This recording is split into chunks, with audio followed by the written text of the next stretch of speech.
Shalom,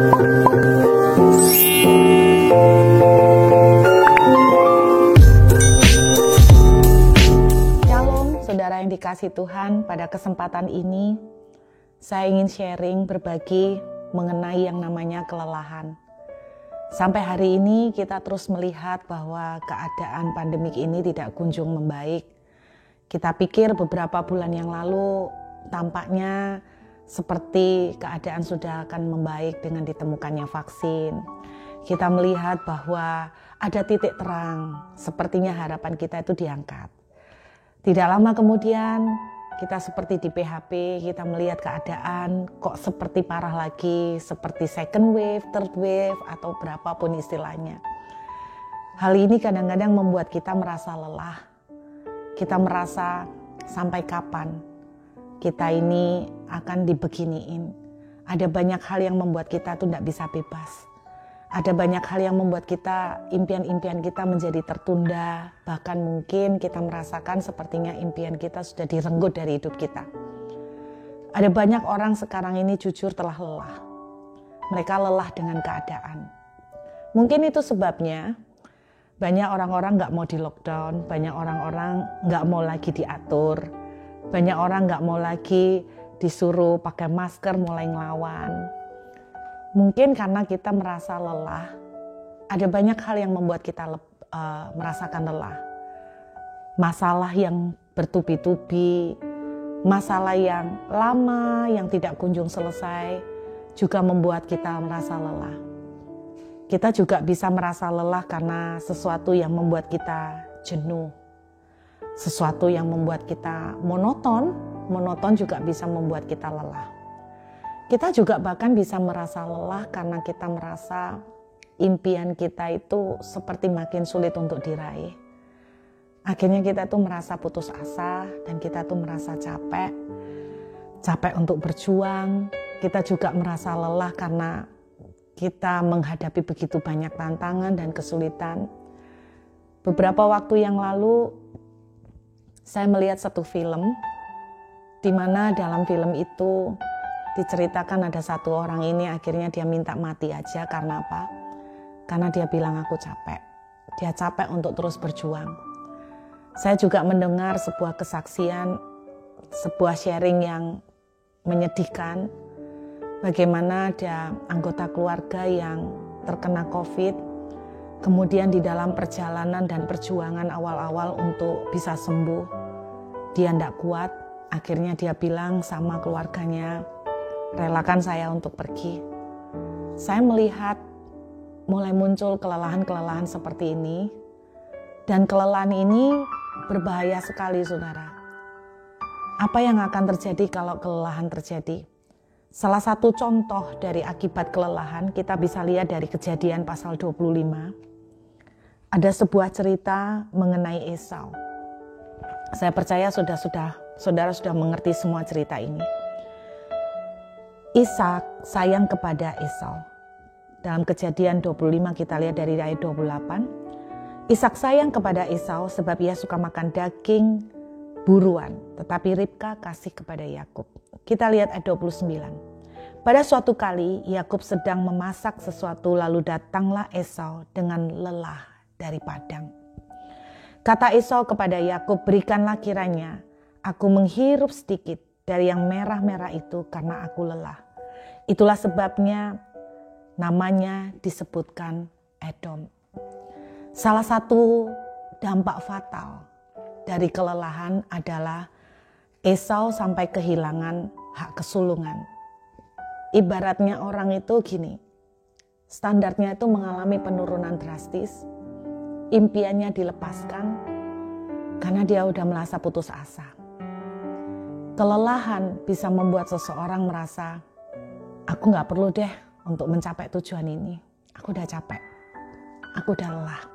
Nah ini fatalnya, ini bahayanya, karena hak kesulungan itu sebetulnya haknya Esau.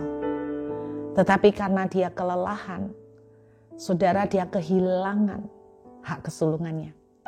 Ada banyak berkat yang sebetulnya sudah Tuhan jatahkan buat saudara dan saya.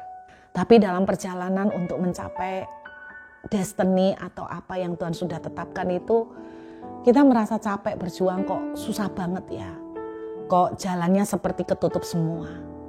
Kok jalannya seperti tidak berpihak ke saya. Ya sudahlah, biarin dah. Wes pokoknya aku dapat segini, ya sudahlah. Udah untung pokoknya aku masih hidup, bisa makan, bisa begini. Akhirnya kita lepaskan semua impian. Padahal belum tentu loh saudara. Impian itu bukan Tuhan yang taruh loh. Makanya ini salah satu akibat yang berbahaya sekali dari sebuah kelelahan. Saya yakin banyak sekali dari saudara dan saya punya impian. Tetapi harus kita akui pengaruh COVID yang berefek kemana-mana, membuat kita itu mulai merasa kayaknya impossible, kayaknya semakin sulit untuk kita raih. Lalu kita nyerah. Kita menurunkan standar, bukan cuma menurunkan standar, bahkan kita udah tidak punya standar, kita udah lepaskan semua. Saya berdoa kesalahan yang dilakukan oleh Esau, janganlah menjadi kesalahan kita. Ini salah satu akibat dari orang yang lelah. Mari kita lihat saudara, dalam contoh yang lain di kitab 1 Raja-Raja pasal yang ke-19. Kelelahan yang lain dialami oleh Nabi Elia, saudara ya. Jadi kita lihat tadi bagaimana kelelahan membuat Esau itu sampai kehilangan hak kesulungannya. Apa yang Tuhan sudah taruh sebagai destiny besar bagi Esau. Banyak dari kita didestinikan Tuhan menjadi orang hebat. Banyak dari saudara didestinikan Tuhan menjadi orang yang berhasil. Banyak dari saudara didestinikan Tuhan sebagai orang yang diberkati. Tetapi dengan semua keadaan yang sulit, doa yang tidak terjawab, jalan yang semakin berat, akhirnya kita mulai kelelahan dan kita menyerah. Nah sekarang yang kedua, dampak dari kelelahan yang dialami oleh Nabi Elia. Kita lihat 1 Raja-Raja pasal 19 ayat yang keempat. Tetapi ia sendiri masuk ke padang gurun sehari perjalanan jauhnya, lalu duduk di bawah sebuah pohon ara. Kemudian ia ingin mati. Katanya, cukuplah ini. Sekarang ya Tuhan, ambillah nyawaku. Sebab aku ini tidak lebih baik daripada nenek moyangku. Akibat fatal dari kelelahan yang dibiarkan terus berlanjut adalah kita sampai putus asa, sampai kepengen mati. The spirit of death. Mati visi, mati impian. Saudara, Esau sampai menurunkan standar untuk impiannya dan dia lepaskan karena dia lelah. Elia sampai kepingin mati rasanya. Kenapa? Karena dia lelah. Dia lelah apa? Anda bayangkan dia membunuh 400 Nabi Baal. Ya pasti capek ya saudara, membunuh 400 Nabi Baal itu lelah banget. Dia baru saja mendemonstrasikan kuasa Tuhan yang sangat luar biasa, spektakuler, bagaimana dia menyusun mezbah korban bakaran dipenuhi dengan air sampai menggenang, kemudian api menyambar dari langit, kemudian memakan habis semua korban bakaran sampai ludes. Anda pikir pelayanan seperti ini spektakuler tuh kadang-kadang tidak melelahkan? Saudara, seringkali saya di dalam pelayanan, justru pelayanan seperti kayak misalnya konseling, pelepasan, itu sometimes kadang-kadang kita tuh ngerasakan lelah sekali setelah pelayanan. Sangat kelelahan. Nah kalau kelelahan ini kita biarkan saudara, kita bisa sampai mulai muncul the spirit of death.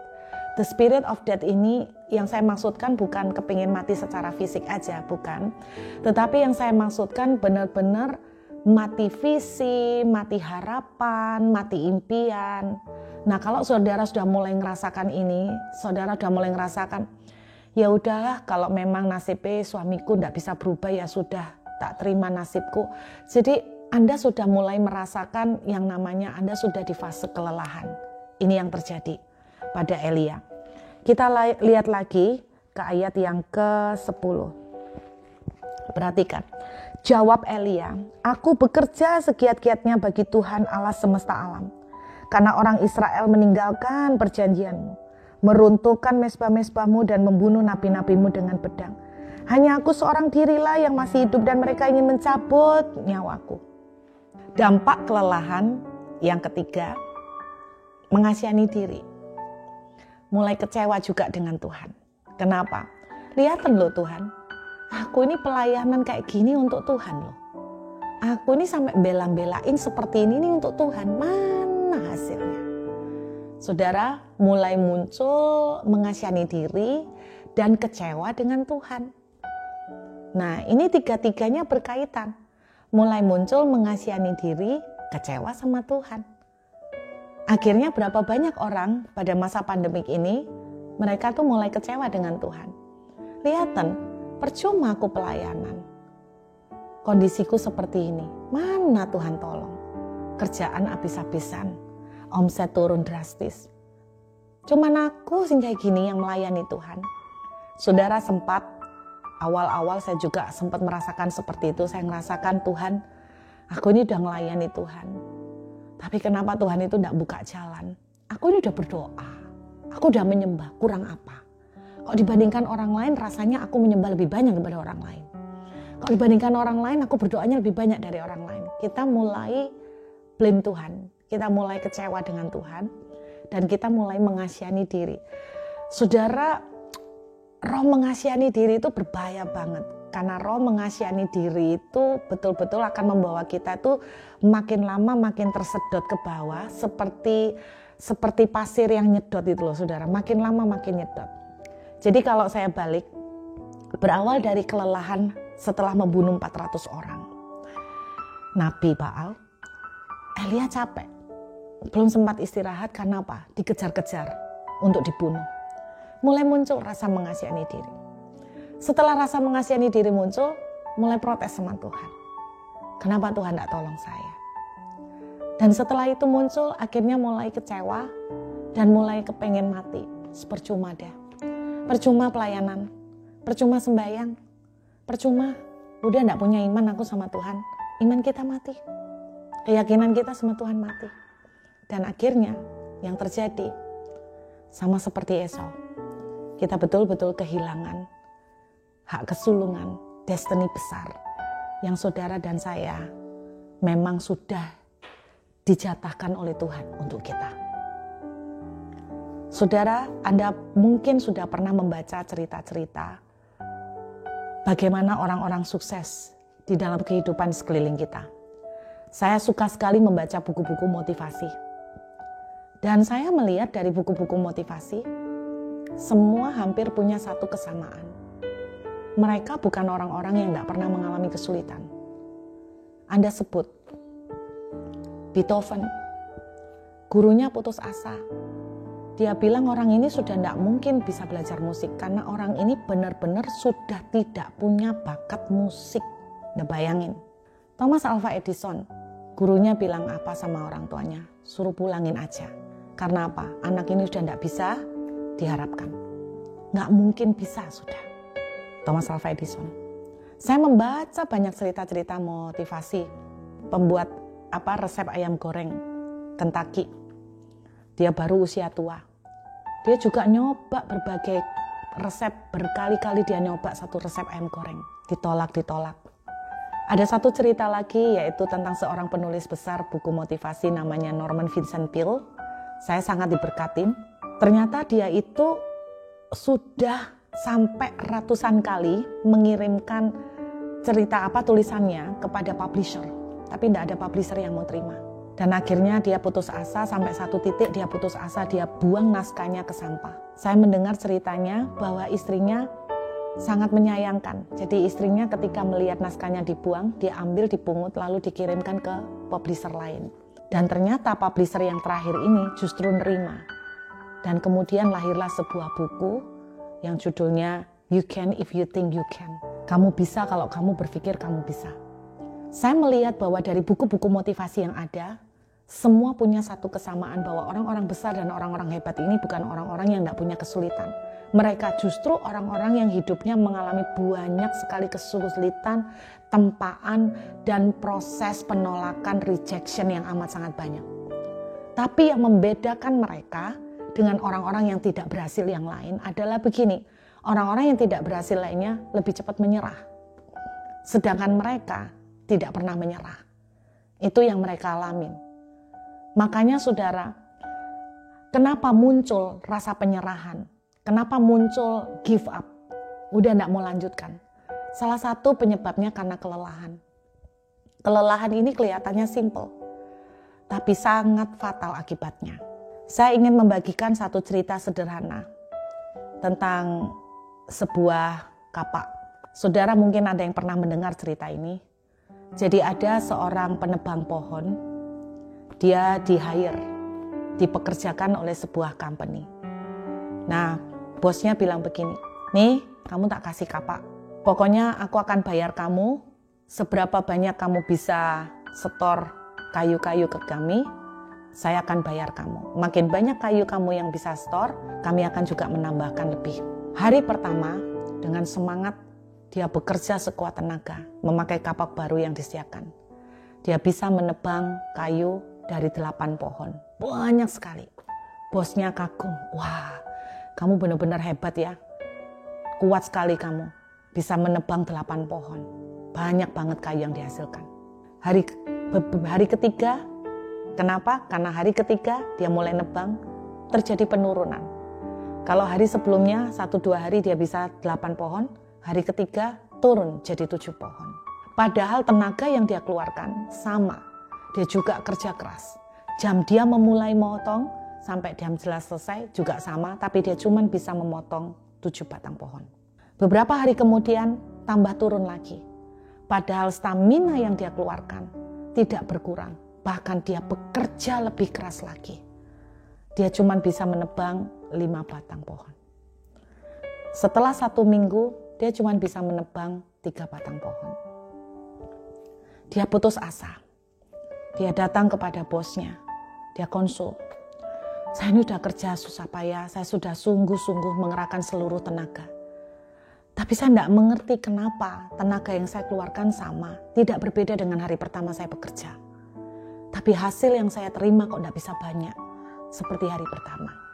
Lalu bosnya tiba-tiba mikir, mengernyitkan dahi, kemudian beberapa menit kemudian dia tanya, kapan terakhir kali kamu mengasah kapak kamu?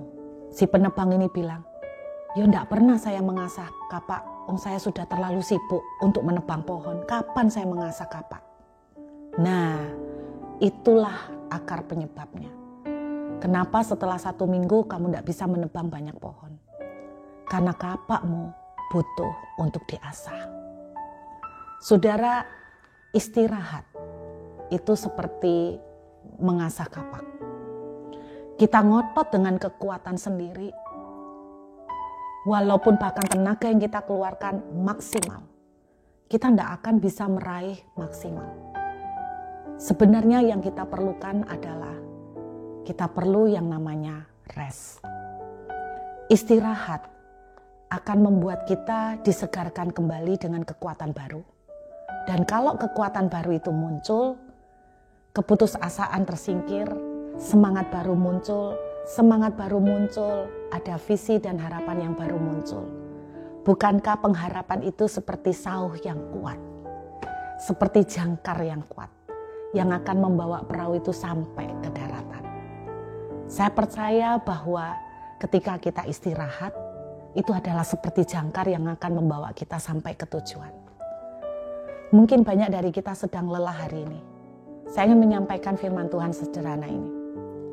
Mungkin ini waktunya Anda belajar rest.